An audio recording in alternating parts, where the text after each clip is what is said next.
Vamos para a nossa segunda aula de hermenêutica, onde nós vamos estar estudando aqui figuras de linguagem.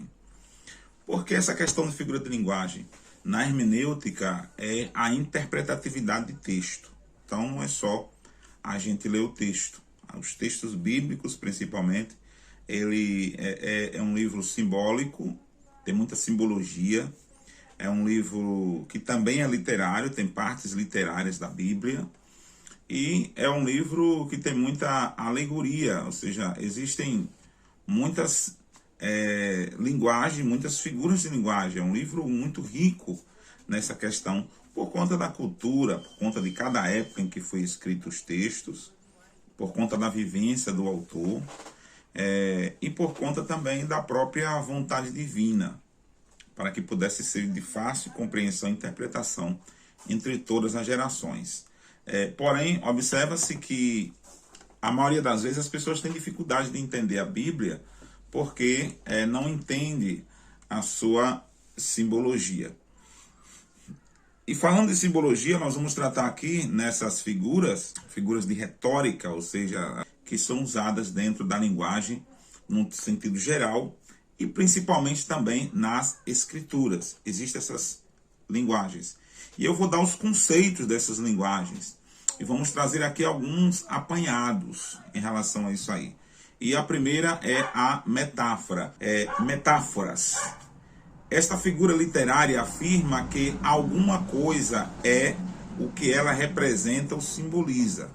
Como Jesus disse, eu sou a videira verdadeira, ele estava se comparando ali, tratando uma simbologia em relação dele com a videira, para relacionar agora com os discípulos, vós sois as varas, ou seja, para explicar ali, através daquela simbologia, que as varas, quando sai da videira, ela murcha, ela seca, ela não tem como dar fruto estando fora da videira. Assim também os discípulos não poderiam dar frutos estando fora de Jesus Cristo. Então, é isso que a simbologia, que essa metáfora quer dizer.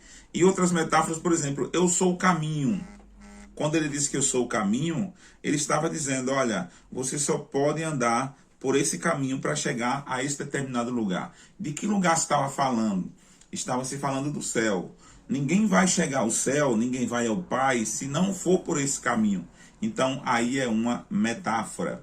Porque, de fato, se você olhar para Jesus, ele não parece uma árvore, não parece um pé de uva. E ele também não parece uma estrada. É uma metáfora. Esse é o a primeira simbologia, né? A primeira figura de linguagem aqui que nós estamos tratando no nosso aluno. A segunda é a sinédoque. A sinédoque é quando há uma generalização com base em uma parte. É como se toma uma parte para traduzir todos, ou pega todos e sinaliza então por uma parte. Um exemplo disso é quando a Bíblia diz lá no livro de Mateus, capítulo 3, versículo 5, onde diz assim, então saíam a ter com ele Jerusalém, toda a Judéia e toda a circunvizinhança do Jordão. Ou seja, a gente sabe que não era toda Jerusalém que estava indo para lá para ver João Batista. E não era também toda a Judéia, mas de cada parte ali de Jerusalém, de cada parte ali da Judéia, tinha sempre alguém ali indo lá a ver João Batista, a ter com ele, ou seja, ser batizado por ele ali no Rio Jordão. De cada parte havia uma pessoa. Então, se há de cada parte uma pessoa, é como se fosse uma representatividade de cada uma daquela parte que estava indo. Um outro exemplo disso também é quando diz, do suor do teu rosto comerás o teu pão. Aí foi tomado dentro dessa sinédoque, foi tomado como exemplo o suor do rosto. Mas a gente sabe que quando o homem trabalha para conquistar o pão, principalmente no serviço pesado, não é só o rosto que soa, que transpira, é o corpo todo, é os pés, é as mãos, é os braços, né, é as costas, transpiram. Mas aí usou então apenas o rosto para sinalizar ali todo o corpo. Ou seja, na sinédoque existem partes em que se usa uma parte para sinalizar todos, ou usa todo para sinalizar então ali uma parte. Quando diz, olha, toda Jerusalém, ou seja, Jerusalém foi ter com ele. Não é que foi todas as pessoas de Jerusalém, mas a cidade de Jerusalém foi representada. toda a Judéia, ou seja, de cada povoado, vilarejo ali da Judéia, tinha pessoas ali indo ter com o profeta João Batista. Então, esta é uma sinédoque. A outra figura é a metonímia. A metonímia é quando se usa uma causa para trazer então um assunto ali, falar do efeito. Ou quando se usa o efeito para explicar ali uma causa. A Bíblia tem muita metonímia. Aqui um exemplo disso é quando no dia que nasceram ali Esaú e Isaac. Ali foi uma causa, mas Deus falou do efeito. Ou seja, duas nações há no seu ventre. Ou seja, o que era que ele estava dizendo ali? Que ali estariam a nação de Israel e estariam também a nação ali dos Edomitas, né? Os Edomitas. Estaria ali Israel e Edomitas estariam ali dentro do ventre daquela mulher. Ou seja, está falando das nações, mas já ali levando então ali, apresentando a causa dessas nações. Um outro exemplo é quando fala do efeito. Jesus fazia ali o efeito para falar da causa.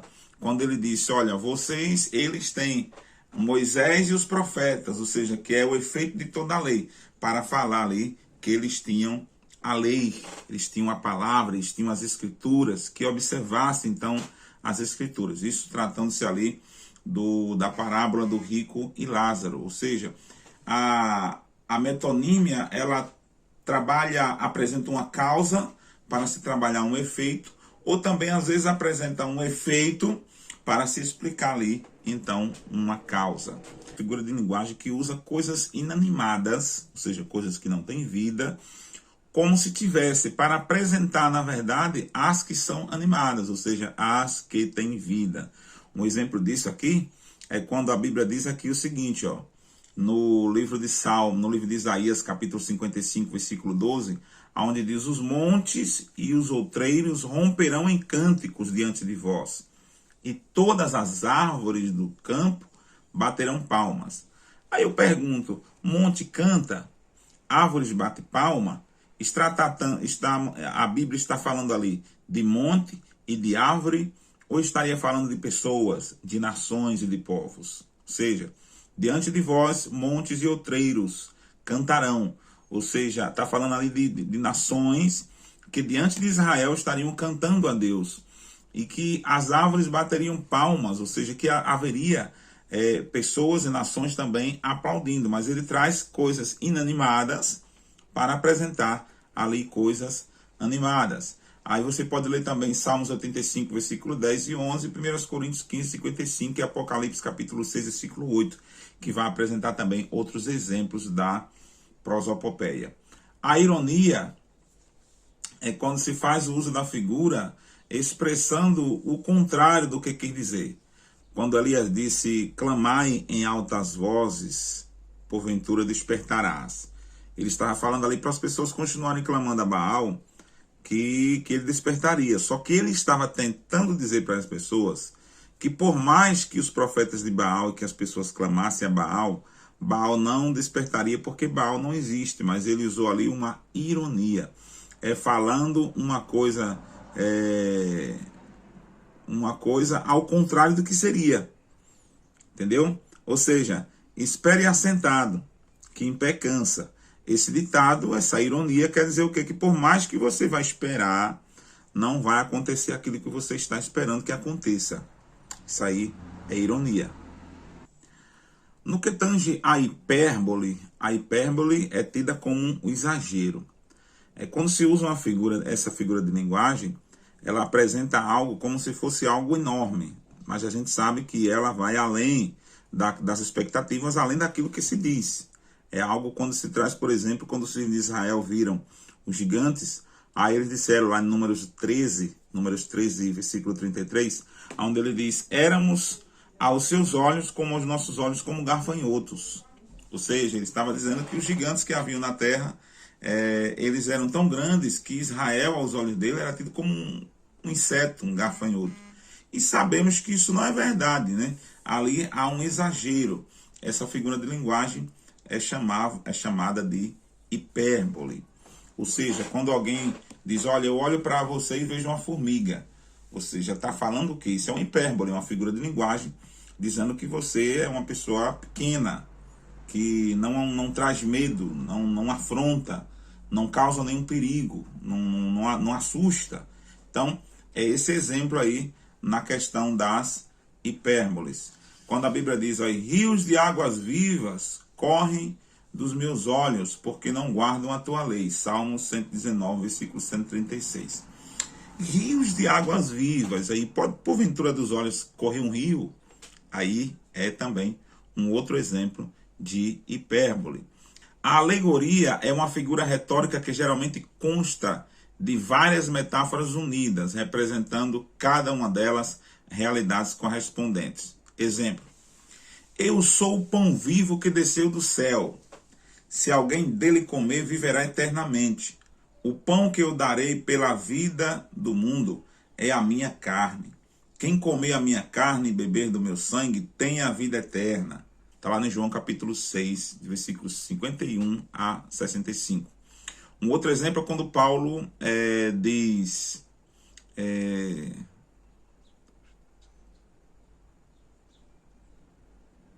Um outro exemplo disso é quando Paulo usa ali, falando dos dois concertos, ou seja, da lei dos gentios, usando ali a figura de Sara e a figura de Agar, para explicar que tanto os judeus como os gentios, eles também pertencem ali a Abraão. Então, essa alegoria, ela apresenta várias figuras de linguagem.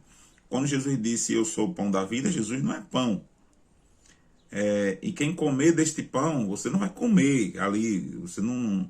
Os homens, na verdade, que estavam ouvindo ali, não eram canibais. Então, é uma alegoria. Ou seja, ele está falando, eu sou a mensagem, eu sou o alimento, a minha palavra, ela é o alimento para vocês. E quem se alimentar dela, tem a vida eterna. Ou seja, quem comer disso aqui que eu estou dando, vai ter a vida eterna. Quem se alimentar deste pão, deste alimento, porque este alimento sou eu. A palavra, o verbo vivo, a palavra viva que desceu dos céus, Jesus Cristo de Nazaré. E nós vamos falar também sobre a questão da fábula. A fábula, na verdade, é um conto, uma história que se usa usando símbolos, usando alegorias, para tentar trazer uma mensagem ou explicar alguma coisa. Lá em 2 Reis, capítulo 14, versículo 9, que diz assim... o cardo que está no Líbano mandou dizer ao cedro que está lá, dá tua filha por mulher, meu filho. Mas os animais do campo que estavam no Líbano passaram e pisaram o cardo. Com esta fábula, Joás, rei de Israel, responde à proposta de guerra feita por Amazias, rei de Judá. Nós temos também o enigma. O enigma é uma enunciação de uma ideia difícil de se entender. A Bíblia não tem muitos enigmas. Na verdade, a gente tem um conhecimento do enigma ali de Sansão, onde ele diz, do comedor saiu comida e do forte saiu doçura, para explicar ali a questão do leão morto, né, e o mel, o favo de mel que tinha ali no cadáver do leão. Uma outra figura muito importante que se deve tomar cuidado na questão da hermenêutica é o tipo, ou seja, a tipologia. A Bíblia está repleta de tipologias, e a gente deve tomar cuidado na hora de ler e de interpretar, porque elas são a apresentação de pessoas ou coisas que têm ligação futura na esfera espiritual ou religiosa por meio de transações. Pessoas ou coisas no mundo material que tenham com elas certas correlações de analogia ou mesmo de contraste. Um exemplo, quando a Bíblia fala ali do Jardim do Éden, o Jardim do Éden é um tipo, uma representação prefigurada ali da Nova Jerusalém. Quando a Bíblia traz ali Jonas no ventre do peixe, do grande peixe, é uma tipologia representativa de Cristo, 3 dias ali na sepultura. Então, quando a Bíblia traz ali o tabernáculo, o tabernáculo é uma tipologia ou um tipo da igreja nos tempos de hoje, né? do mover espiritual da igreja nos tempos de hoje. Então a Bíblia, ela apresenta vários tipos.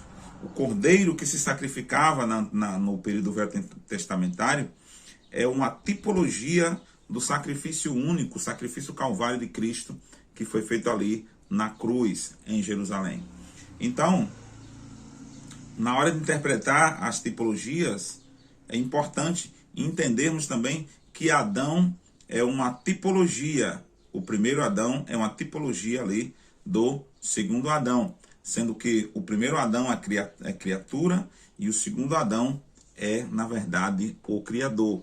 Mas é uma tipologia. Então, quando a Bíblia mostra ali José no deserto, que aparece ali então um homem no deserto que guia José, ali é uma tipologia, é uma figura, é uma teofania, né, que é uma espécie de tipologia figurativa de Cristo, ali no deserto, para conduzir o homem na direção certa, da mesma forma como a Bíblia apresenta ali Melquisedeque, no capítulo 14 de Gênesis, é uma tipologia de Cristo, né, a representatividade do sacerdócio de Cristo, ali, como consta lá, a explicação completa no livro de Hebreus, a partir do capítulo 7.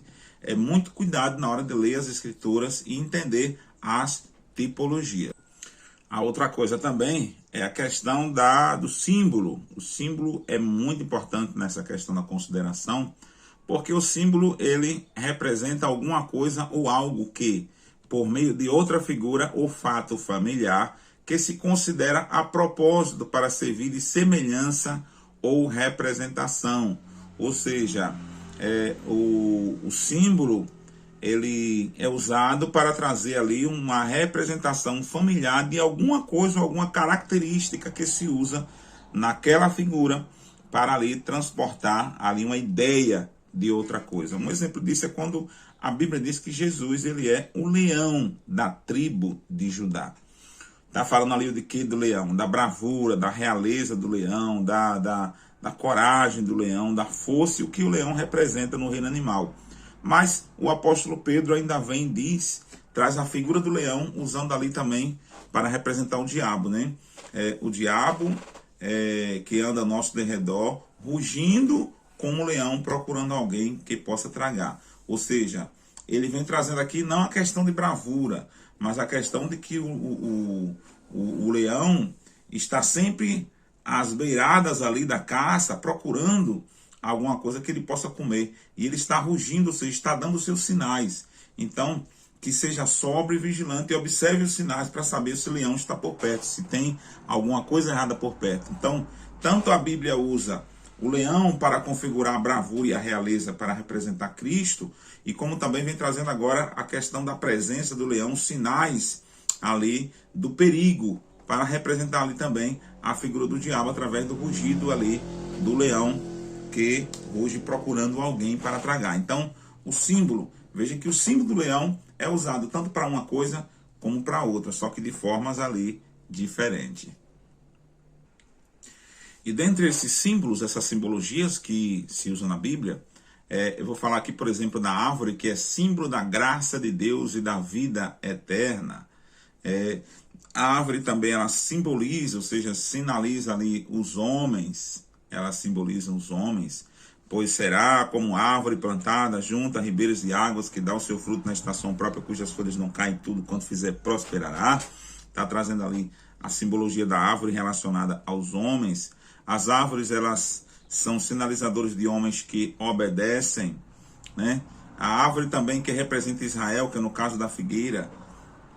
Observai a figueira quando seus ramos estiverem tenros, saber que está próximo o verão. É Jesus falando ali da parábola da figueira, né? O exemplo da ramificação da figueira no chão, trazendo ali uma explicação de que quando os fatos estivessem acontecendo, que Israel, que é a figueira, voltasse a estender os seus ramos, ou seja, começasse a prosperar de novo, saber que está próximo ali o verão. A gente sabe como isso realmente aconteceu ali no ano de 1948, quando Israel voltou a ser nação mais uma vez. Então apressou-se o relógio ali, o chamado relógio do fim do mundo, e o relógio ali do arrebatamento. As três árvores que representam Israel, que simbolizam Israel ali no seu símbolo, é a videira, a figueira e a oliveira.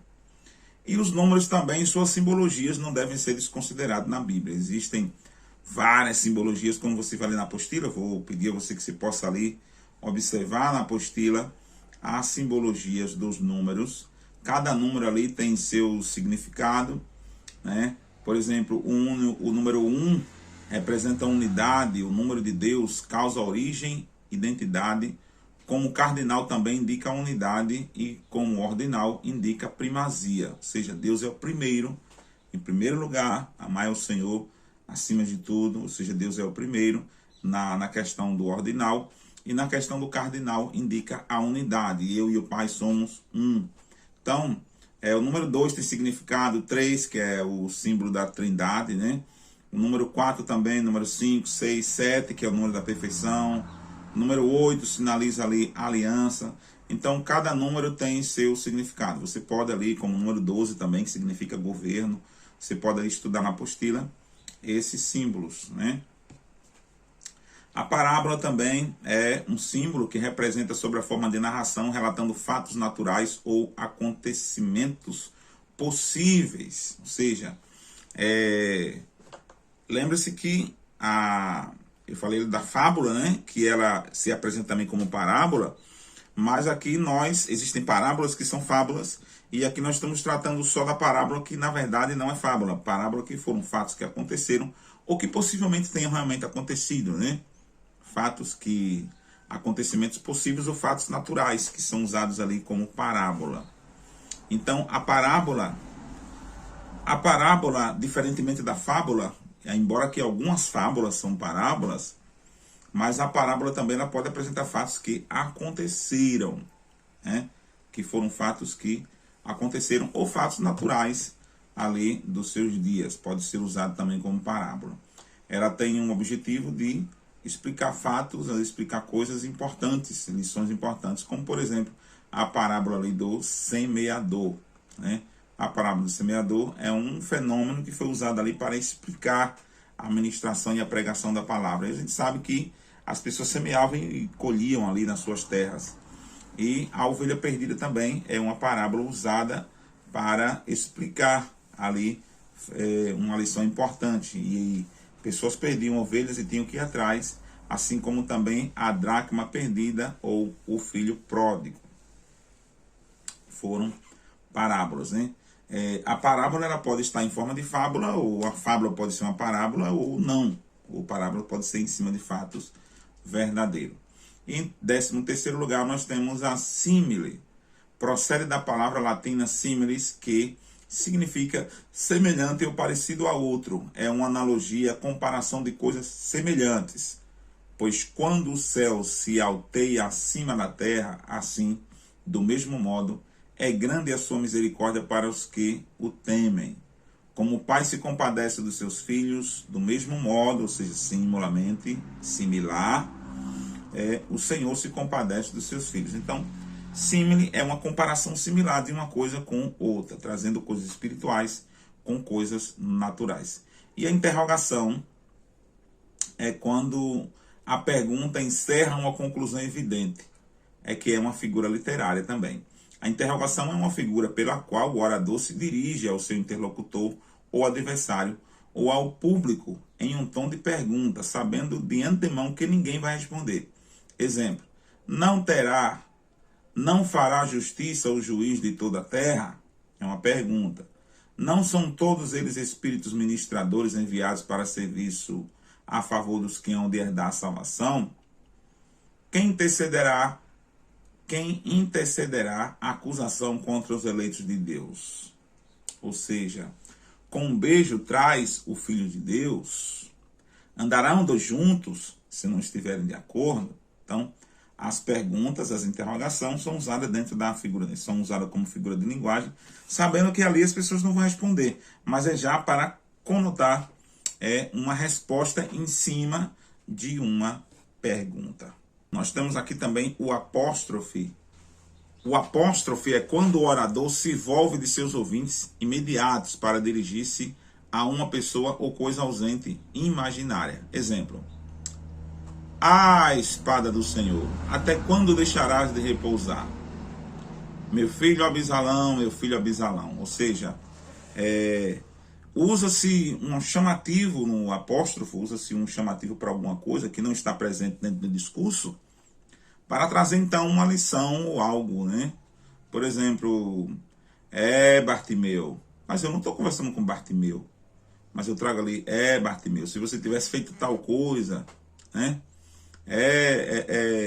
Mefibosete, se você tivesse feito isso, ou então, Abisalão, se você não tivesse feito tal, ou se tivesse agido de tal forma, isso dentro de uma literatura, a gente não tem Abisalão ali, não tem Bartimeu ali, mas eu estou usando o apóstrofe para poder apresentar ali um discurso ou invocar ali o nome de uma pessoa que não está presente para trazer uma certa lição, uma certa repreensão. E tem também a antítese, conclusão, na mesma frase de duas palavras ou dois pensamentos que fazem contraste, ou seja, contrário um ao outro. Exemplo, ponho hoje a vida e o bem, a morte e o mal. Deuteronômio 30, versículo 15. Entrai pela porta estreita, porque larga é a porta e espaçoso o caminho que conduz à perdição, e são muitos que entram por ela. Ou seja, estou trazendo figuras de coisas contrárias. Porque estreita é a porta e apertado o caminho que conduz à vida, e são poucos os que a encontram. Nós temos também provérbios, não vou falar muito sobre provérbios, porque a Bíblia está cheia de provérbios, vocês já sabem realmente o que são provérbios, e vou trazer também aqui o paradoxo. O que é um paradoxo? Denomina-se paradoxo a uma preposição ou declaração oposta à opinião comum. Por exemplo, deixa os mortos sepultar os seus mortos. Coais o mosquito e engolis um camelo, porque quando sou fraco, então é que sou forte. Estou trazendo ali paradoxos, coisas que não tem nada a ver uma com a outra, mas estou unindo as duas coisas para trazer então uma lição. Quando Jesus disse, deixai os mortos sepultar os seus mortos, ele estava falando ali do morto espiritual, sepultar aquele que morreu fisicamente e espiritualmente. Coais um mosquito e engolir um camelo. Aqui paradoxo. Como é que você vai impedir que o mosquito passe, mas o camelo passou? Então, são paradoxos. Uma coisa não bate, né? A ideia não bate dali. Eu estou explicando ali que não tem conotação aquilo ali. Não faz sentido esse procedimento, né? Então, usa-se muitos paradoxos ali nas escrituras. Olha, quando eu estou fraco, é então que sou forte. Como é que você vai ser forte sendo fraco? Paradoxo, né? Então, a minha força, que Paulo estava dizendo, que ela vem do Senhor e não de mim. Amém, queridos?